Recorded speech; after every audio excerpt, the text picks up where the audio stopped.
ओम शांति। 28/10/2023 के साकार अनमोल धारणा युक्त मधुर महावाक्य। मीठे बच्चे, बेहद सर्विस के लिए तुम्हारी बुद्धि चलनी चाहिए। ऐसी बड़ी घड़ी बनाओ जिसके कांटों में रेडियम हो, जो दूर से ही चमकता रहे। राजयोग भवन में लगी हुई है, बहुत सुंदर घड़ी है, बाहर से दूर से बहुत अच्छी सबको लगती है। देख करके सब लोग आते हैं अंदर बाबा के घर में, तो उनको बाबा का परिचय मिलता रहता है। क्वेश्चन, सर्विस की वृद्धि के लिए कौन सी युक्ति रचनी चाहिए? आंसर, जो महारथी होशियार बच्चे हैं उनको अपने पास बुलाना चाहिए। महारथी बच्चे चक्कर लगाते रहें तो सर्विस वृद्धि को पाती रहेगी। इसमें ऐसे नहीं समझना चाहिए कि हमारा मान कम हो जाएगा। बच्चों को कभी भी देह अभिमान में नहीं आना चाहिए। महारथियों का बहुत रिगार्ड रखना चाहिए। गीत, ये वक्त जा रहा है, करना है जो भी कर ले, ये वक्त जा रहा है। ओम शांति। घड़ी का नाम सुना तो बेहद की घड़ी याद पड़ी। यह है बेहद की घड़ी। इसमें सारी बुद्धि से समझने की बात है। उनका भी बड़ा कांटा और छोटा कांटा है। सेकंड का बड़ा कांटा चलता रहता है। अब रात के 12 बजे हैं, यानी रात पूरी हो फिर दिन शुरू होना है। तो यह बेहद की कितनी बड़ी घड़ी होनी चाहिए। इसमें कांटे जो बनाए जाएं उसमें रेडियम भी देना चाहिए, जो दूर से ही चमकता रहे। घड़ी तो अपने आप समझाती है। कोई भी नया आए तो घड़ी आकर देखे। बुद्धि भी कहती है बरोबर कांटा अंत में आकर पहुंचा है। कोई भी समझ सकता है कि विनाश जरूर होना चाहिए। फिर है सतयुग की आदि। सतयुग में बहुत थोड़ी आत्माएं होती हैं, तो इतनी सब आत्माएं जरूर वापिस जाती होंगी। इतने थोड़े मनुष्य आत्माएं सतयुग में होती हैं, तो बाकी सब आत्माएं परमधाम में ही होती हैं। चित्रों पर समझाना है बहुत सहज। ऐसी घड़ी कोई बनाए तो बहुत खरीद करके भी घर में रखें। इन पर समझाना है। यह कलयुगी भ्रष्टाचारी दुनिया है। अनेक धर्म भी हैं, विनाश भी सामने खड़ा है। नेचुरल कैलेमिटीज भी होनी है। अब इन लक्ष्मी नारायण आदि को भी सत्युग की बादशाही कैसे मिली? जरूर बाप द्वारा मिली होगी। पतित पावन आते ही हैं पतित दुनिया में, अर्थात संगम पर। पावन दुनिया में तो बाप को आना नहीं है।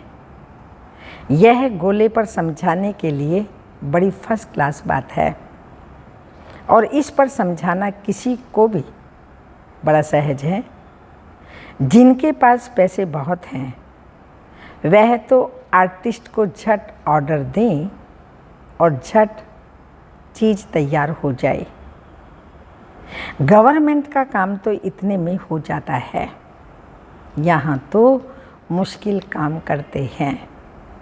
कोई अच्छा आर्टिस्ट चित्र बनाता है तो वह शोभता भी है। ऐसा वैसा चित्र नहीं, अच्छा हो, आर्टिस्ट से बना हुआ, जो सबको अट्रैक्शन करे और शोभा भी दे। आजकल आर्ट का मान बहुत है। डांस का आर्ट कितना दिखाते हैं। समझते हैं पहले ऐसी डांस होते थे, परंतु ऐसे कोई है नहीं। तो यह बेहद की घड़ी फट से बनानी चाहिए, जो अच्छी रीति समझ जाए। कलर भी ऐसा अच्छा हो जो चमकता रहे। पतित पावन कोई मनुष्य तो हो ही नहीं सकता। मनुष्य पतित है ना, तब तो गाते हैं पावन दुनिया भी स्वर्ग है। मनुष्य तो नहीं समझते कि श्री कृष्ण ही श्याम और फिर सुंदर बनता है। सतयुग त्रेता में सुंदर है, फिर धीरे धीरे धीरे श्याम बनता है द्वापर और कलयुग में, फिर बाप आकर के सुंदर बनाते हैं। इसलिए नाम पड़ा श्याम सुंदर। हम भी पहले नहीं समझते थे, ब्रह्मा बाबा कह रहे हैं हम भी पहले ये बातें नहीं समझते थे जब तक शिव बाबा ने नहीं बताई थी। अभी बुद्धि में है बरोबर, काम चिता पर बैठने से काला हो जाता है, अर्थात आत्मा पतित हो जाती है। यह भी स्पष्ट करके लिखाना है। वर्षा देते हैं परम पिता परमात्मा और शराप देते हैं रावण। मनुष्यों की बुद्धि फिर चली जाती है रघुपति राघव राजा राम तरफ, परंतु राम तो है परम पिता परमात्मा। ये सब बुद्धि चलाकर चित्र बनाना चाहिए, क्योंकि आजकल अपने को भगवान तो सब कहते रहते हैं। तुम जानते हो बाप तो एक ही है, सबका मालिक एक है परम पिता परमात्मा, और सब कहते भी हैं, तो सब भगवान कैसे हो सकते हैं? बाकी सब आत्माएं परम धाम में परमात्मा के पास रहती हैं। उस समय बाप भी ब्रह्मांड का मालिक है, हम भी ब्रह्मांड के मालिक हैं। फिर बाप कहते हैं तुम बच्चों को मैं विश्व का मालिक बनाता हूँ, और भल कोई कितना भी बड़ा राजा हो, ऐसे नहीं कहेंगे कि हम विश्व के मालिक हैं। बाप तो विश्व का मालिक बना रहे हैं। तो ऐसे माता पिता पर कितना कुर्बान जाना चाहिए। उनकी श्रीमत मशहूर है, तो उन माता पिता की श्रीमत पर भी चलना चाहिए, क्योंकि उनकी श्रीमत मशहूर है। उस पर चलते चलते पिछाड़ी में आकर श्रीमत का पूरा पालन करते हैं। अभी अगर श्रीमत पर पूरा चले तो श्रेष्ठ बन जाए। कितना माथा मारना पड़ता है बाबा को, बच्चों के लिए कितनी मेहनत करनी पड़ती है। जब तक यज्ञ है, ये अविनाशी रुद्र ज्ञान यज्ञ जब तक चल रहा है, तब तक पुरुषार्थ चलता रहेगा। तो यह है रुद्र ज्ञान यज्ञ। वह भी रुद्र यज्ञ रचते हैं शांति के लिए। उसमें तो शांति हो न सके। बाप का तो एक ही यज्ञ है, वो अलग अलग जहाँ तहाँ यज्ञ रचते, लेकिन शिव बाबा का पूरे विश्व में एक ही यज्ञ है, जिसमें सारी सामग्री स्वाहा हो जाती है और सेकंड में जीवन मुक्ति भी मिलती रहती है। वह कितने यज्ञ रचते हैं, फायदा कोई नहीं। तुम बच्चे हो नॉन वायोलेंस, पवित्रता बिगर कोई भी स्वर्ग में जा ना सके। यह है पिछाड़ी का समय, लास्ट समय है। पतित दुनिया, भ्रष्टाचारी दुनिया, रावण की दुनिया, 100% अपवित्रता, अशांति, दुखी, रोगी आदि आदि। यह सब लिखना पड़े, और फिर स्वर्ग में है श्रेष्ठाचारी 100% पवित्रता, सुख, शांति, निरोगी। वह है रावण का श्राप, और यह है शिव बाबा का वर्षा। पूरी लिखत होनी चाहिए। घड़ी बनाई, चित्र बनाई, तो बाबा बता रहे हैं उसमें ये सब लिखत जो बाबा ने बताई होनी चाहिए। भारत फलानी समय से फलानी समय तक श्रेष्ठाचारी था, फिर फलानी समय से भ्रष्टाचारी बना। लिखत ऐसी हो जो देखने से ही समझ जाए, समझाने से भी बुद्धि में नशा चढ़ेगा। इस धंधे में ही रहने के लिए फिर प्रैक्टिस हो जाएगी। वह सर्विस 8 घंटा करते हैं तो यह भी रूहानी सर्विस बाबा कहते 8 घंटा करनी चाहिए। सेंटर पर बच्चियां जो हैं उनमें भी नंबरवार हैं। कोई को तो सर्विस का बहुत शौक़ है, जहाँ तहाँ भागते रहते हैं। कोई तो एक ही जगह पर आराम से बैठ जाते हैं। उनको ऑलराउंडर नहीं कहेंगे, जो हर प्रकार की सेवा करे और हर एक को समझाने के लिए, क्लासेज कराने के लिए, सेवाएं करने के लिए इधर उधर जाते। बाबा ने कहा उनको ऑलराउंडर कहेंगे। जो नहीं करते तो उन्हें ऑलराउंडर नहीं कहेंगे। महारथियों को तो कुछ समझते ही नहीं, तो सर्विस भी ढीली पड़ जाती है। बहुतों को तो अपना अहंकार बहुत रहता है, हमारा मान हो। दूसरा कोई आएगा तो हमारा मान कम हो जाएगा। यह नहीं समझते कि महारथी तो मदद करेंगे, अपना अहंकार रहते हैं। इतना अहंकार होता है, बाबा ने कहा तो अपना अहंकार रहता है। ऐसे भी बुद्धू हैं। हाँ, बाबा उनको समझदार नहीं कहता। जो बड़ों का रिगार्ड नहीं रखते, रिस्पेक्ट नहीं करते, सेवा के लिए उनको नहीं बुलाते या ऐसा नहीं बोलते हमारे बड़े हैं, तो बाबा ने कहा वो बुद्धू हैं। बाप कहते हैं सच्चे दिल पर साहिब राजी होता है।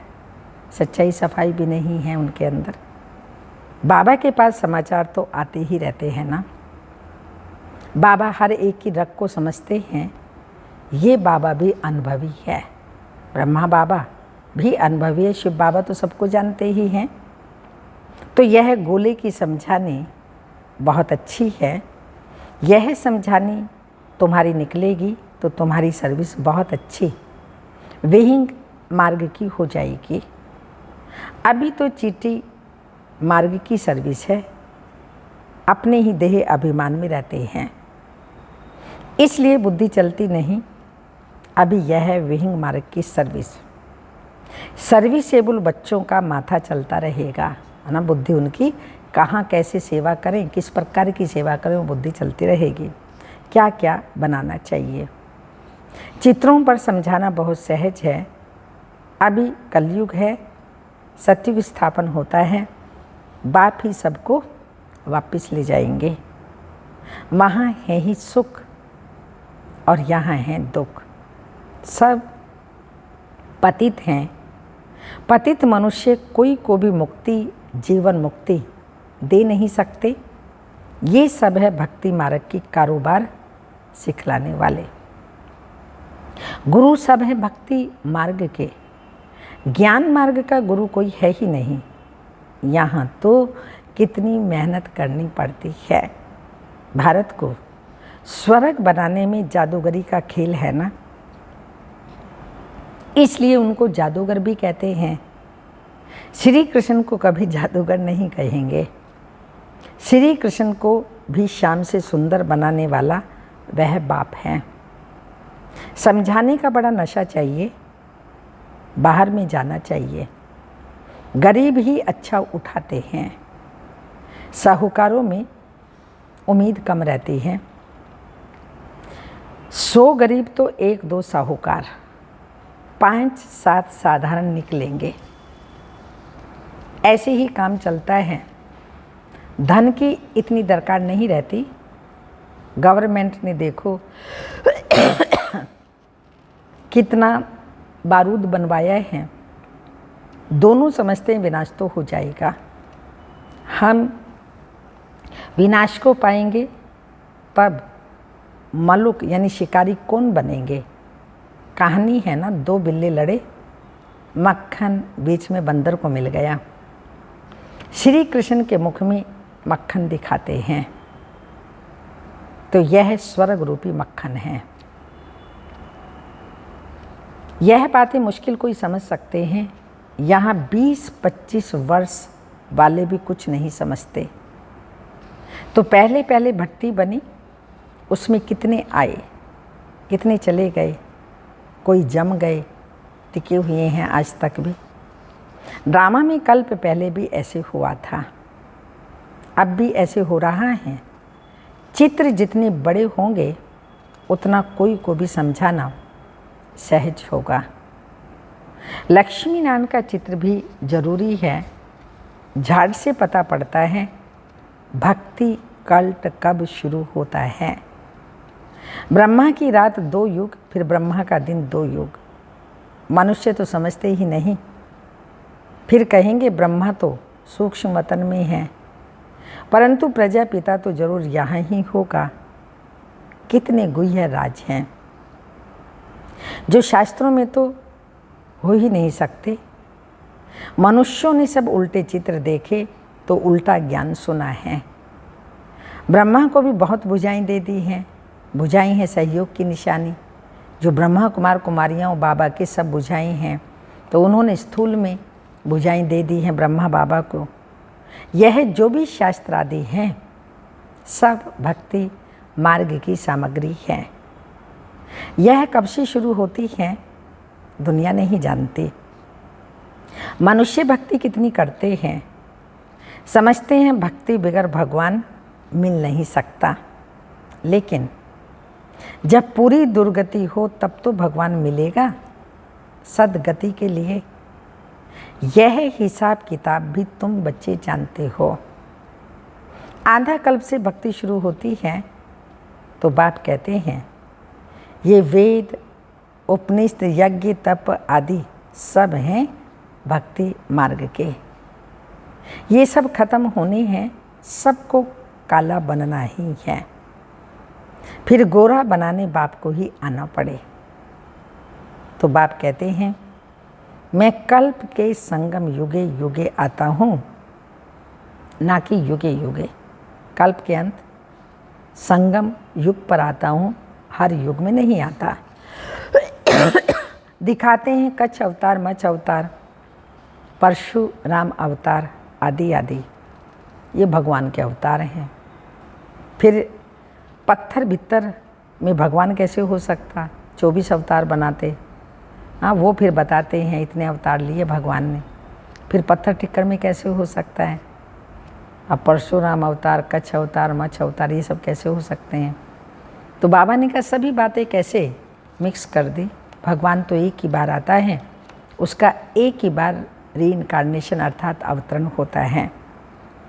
मनुष्य कितने बेसमझ हो गए हैं। बाप ने आकर कितना समझदार बनाया है। महिमा भी करनी पड़े। परम पिता परमात्मा ज्ञान का सागर, पवित्रता का सागर, शांति का सागर, प्रेम का सागर, सर्वशक्तिमान है। श्री कृष्ण की यह महिमा नहीं हो सकती। श्री कृष्ण के भक्त फिर श्री कृष्ण के लिए कह देते हैं सर्वव्यापी है, शरीर दिखाते हैं। हाँ, तो सर्वव्यापी कैसे हो सकता है। कितना चटक पड़ते हैं। उनसे निकालकर फिर बाप का परिचय देते हैं। सब आत्माएं भाई भाई हैं, सब फादर थोड़ी हो सकते हैं। फिर याद किसको किया जाता है। गॉड फादर को बच्चे याद करते हैं। समझाने वाला भी बेहद बुद्धि वाला चाहिए। तो बच्चों की बुद्धि हद में फंस पड़ती है, एक जगह ही बैठ जाते हैं। बिजनेसमैन जो होते हैं वो बड़ी बड़ी ब्रांचेज खोलते जाते हैं। जितना जो सेंटर्स खोलें वो मैनेजर अच्छा है। फिर सेंटर पर ही मदार हैं। यह है अविनाशी ज्ञान रत्नों की दुकान। किसकी किसकी है ये दुकान। ज्ञान सागर की। पॉइंट्स तो बहुत हैं जो धारणा कर समझानी है। सभा में चित्र रखें हो जो सब देखें। घड़ी का चित्र यानी ये सृष्टि चक्र का चित्र बहुत अच्छा है।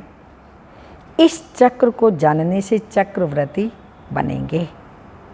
स्वदर्शन चक्रधारी बनना है।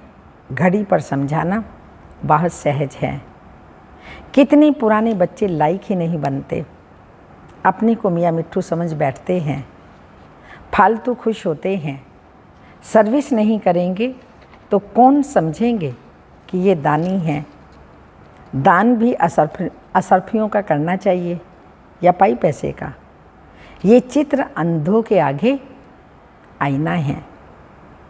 आईने में अपना मुख देखेंगे, पहले बंदर की शक्ल थी, अभी मंदिर की शक्ल बन रही है। मंदिर में मूर्ति रखने लायक वो शक्ल बन रही है। मंदिर में रहने लायक बनने का पुरुषार्थ करना है।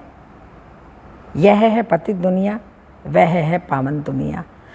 जो शिव बाबा स्थापन कर रहे हैं, जो श्रीमत पर नहीं चलते, उनकी बुद्धि में कभी भी यह ज्ञान बैठेगा नहीं, धारणा भी नहीं हो सकती। बाप कहते हैं, दिन प्रतिदिन तुमको गुह्य बातें बताता हूँ तो जरूर ज्ञान की वृद्धि होती जाएगी।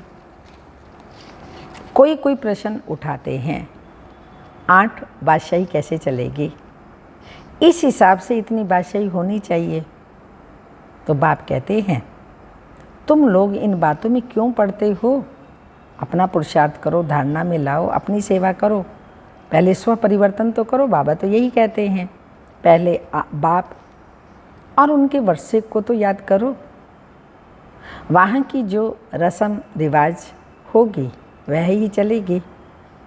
बच्चे जिस रीति से पैदा होते होंगे उस रीति से होंगे। तुम क्यों इसमें जाते हो? विकार की बात मुख पर क्यों लाते हो? ये चित्र किसी को सौगात में देना बहुत अच्छा है। ये है गॉड फादरली गिफ्ट। ऐसी गॉड फादरली गिफ्ट कौन नहीं ले जाएंगे? क्रिश्चियन लोग और किसी का लिटरेचर आदि नहीं लेते, उनको अपने धर्म का नशा रहता है। बाप तो कहते हैं, देवता धर्म सबसे ऊंच है। वह समझते हैं कि हमको इन क्रिश्चियन से बहुत पैसे मिलते हैं, परंतु ये तो ज्ञान की बातें हैं। जो ज्ञान उठाते हैं वही बाप से वर्षा पाते हैं। अच्छा, मीठे मीठे सिक्के लदे बच्चों प्रति माता पिता बाप दादा का याद प्यार। Good morning, diamond morning. रूहानी बाप की रूहानी बच्चों को नमस्ते। हम रूहानी बच्चों की रूहानी माता पिता बाप दादा को याद प्यार। गुड मॉर्निंग, डायमंड मॉर्निंग, ओम नमस्ते। धारणा के लिए मुख्य सार हैं, विश्व का मालिक बनाने वाले माता पिता पर दिल से कुर्बान जाना है। उनकी श्रीमत पर अच्छी रीति चल श्रेष्ठ बनना है। सेकंड पॉइंट, अपनी दिल सदा सच्ची रखनी है, अहंकार में नहीं आना है, असरफियों का दान करना है। ज्ञान दान करने में महारथी बनना है। 8 घंटा ईश्वरीय सर्विस जरूर करनी है। वरदान, सर्व प्राप्तियों की अनुभूति द्वारा माया को विदाई दे बधाई पाने वाले खुश नसीब आत्मभव। स्पष्टीकरण, जिनका साथी सर्वशक्तिमान बाप है, उनको सदा ही सर्व प्राप्तियां हैं। उनके सामने कभी किसी प्रकार की माया आ नहीं सकती। जो प्राप्तियों की अनुभूति में रहें, माया को विदाई देते हैं, उन्हें बाप दादा द्वारा हर कदम में बधाई मिलती है। माया को विदाई देने वालों को बाप दादा द्वारा हर कदम में बधाई मिलती है। तो सदा इसी स्मृति में रहो कि स्वयं भगवान हम आत्माओं को बधाई देते हैं। जो सोचा नहीं था वो पा लिया, बाप को पाया, सब कुछ पाया। बाप को पाया, सब कुछ पाया, ऐसी खुश नसीब आत्मा हो। स्लोगन, स्वचिंतन और प्रभु चिंतन करो तो व्यर्थ चिंतन स्वतः समाप्त हो जाएगा। प्रभु चिंतन, स्वचिंतन करो तो व्यर्थ चिंतन समाप्त हो जाएगा। अव्यक्त इशारा है, ब्राह्मण जीवन में पवित्रता की ऐसी पर्सनैलिटी धारण करो जो आपकी एनर्जी, समय, संकल्प सब सफल होता रहे, कुछ भी व्यर्थ ना जाए। छोटी छोटी बातों में अपनी मन बुद्धि को बिजी नहीं रखना, अपवित्रता की बातों को सुनते हुए नहीं सुनना, देखते हुए नहीं देखना। जैसे जिन चीज़ों से आपका कोई कनेक्शन नहीं है उन्हें देखते हुए नहीं देखते हो, रास्ते पर जाते हो, कहाँ कुछ दिखाई देता है परंतु आपके मतलब की बात ही नहीं, तो देखते हुए भी नहीं देखते हो ना, साइड सीन समझ कर के पार कर लेते हो। ऐसे जो बातें सुनते हो, देखते हो, आपके काम की नहीं है, तो सुनते हुए नहीं सुनो और देखते हुए भी नहीं देखो। ओम शांति।